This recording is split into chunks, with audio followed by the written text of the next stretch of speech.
All right, today we're jumping right into the origin story of a truly legendary warrior king. We're going to look at exactly what it took to turn a young boy into one of the most iconic leaders history has ever seen. To really get why a figure like Chhatrapati Shivaji Maharaj was so important, you first have to picture the world he was born into. And believe me, it was a mess. A totally fractured land, a time of just constant conflict and uncertainty. It was the kind of world that was just begging for a hero to step up. So let's set the scene. We're going back to the early 17th century. Picture this. High up in the rugged hills of Maharashtra, there's this incredible fortress that practically scrapes the sky. That's Shivneri Fort, and that's where our story really begins. Yeah, this really paints a picture of just how unstable things were. You've got the huge Mughal Empire bearing down from the north. Then you've got the Deccan Sultanates, basically 5 rival kingdoms that were always at each other's throats, just locked in these endless power struggles. And for the regular person on the ground, well, that just meant chaos and oppression.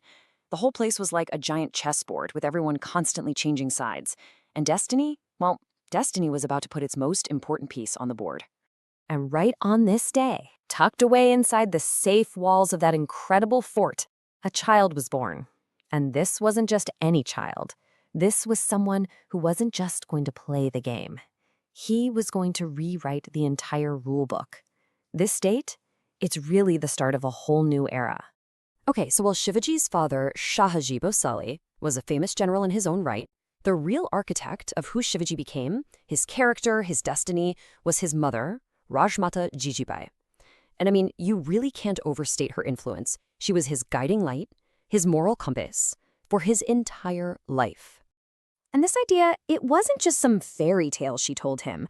This was Jijabai's deeply held, politically brilliant vision. This concept of Swarajya, which means self-rule, was totally radical for that time. It wasn't just some vague hope for freedom. No, it was a strategy.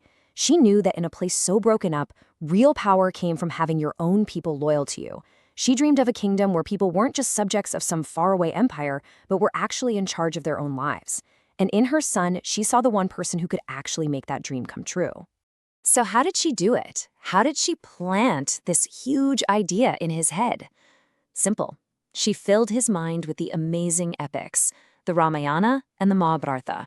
But these weren't just bedtime stories, They were practical lessons in leadership. From Lord Rama, he learned all about what it means to rule righteously. From a character like Bhima, he learned about raw courage and strength.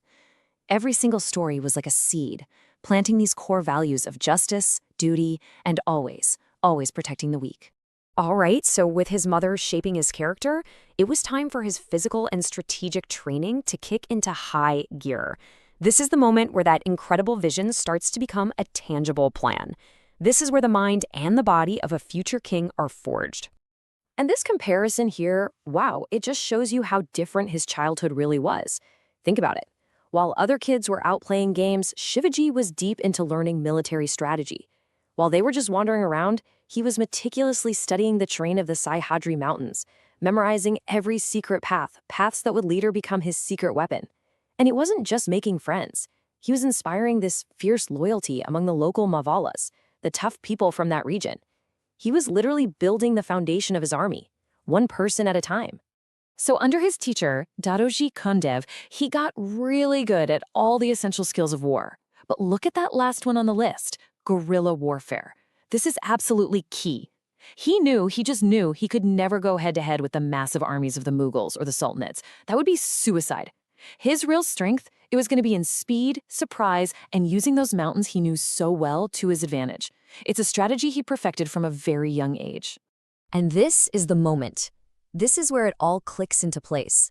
All those years of mental preparation, of physical training, they're done. Now, it's time for action. That dream of Swarajya, it's about to become very, very real. So let's just take a second to really define this term, Swarajya, because it drove everything he did. It wasn't just about kicking out foreign rulers. No, it was so much deeper.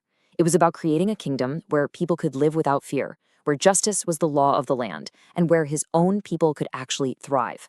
This was the why. This was the reason for every single battle he would go on to fight. And just look at how fast this all happened.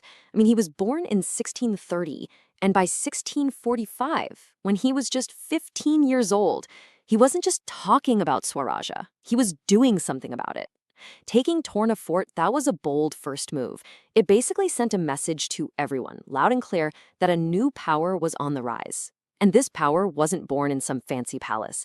It was born in the heart of the mountains. And really, this is the main thing to remember. The Maratha Empire wasn't just built on winning battles. Its real foundation, its bedrock, was an idea. It was that powerful vision of self-rule that his mother gave him, and the absolute unbreakable determination of her son to bring that vision to life. So, as we wrap this up, I want to leave you with this final thought. The story of Shivaji's early years really shows us that, yeah, weapons and strategy are important, but a legacy that lasts, a real empire, that's built on something way deeper. It's built on a powerful vision, on strong values, and the courage to fight for them. Which really makes you think, right? Swords can definitely win you battles, but what is it that truly builds an empire?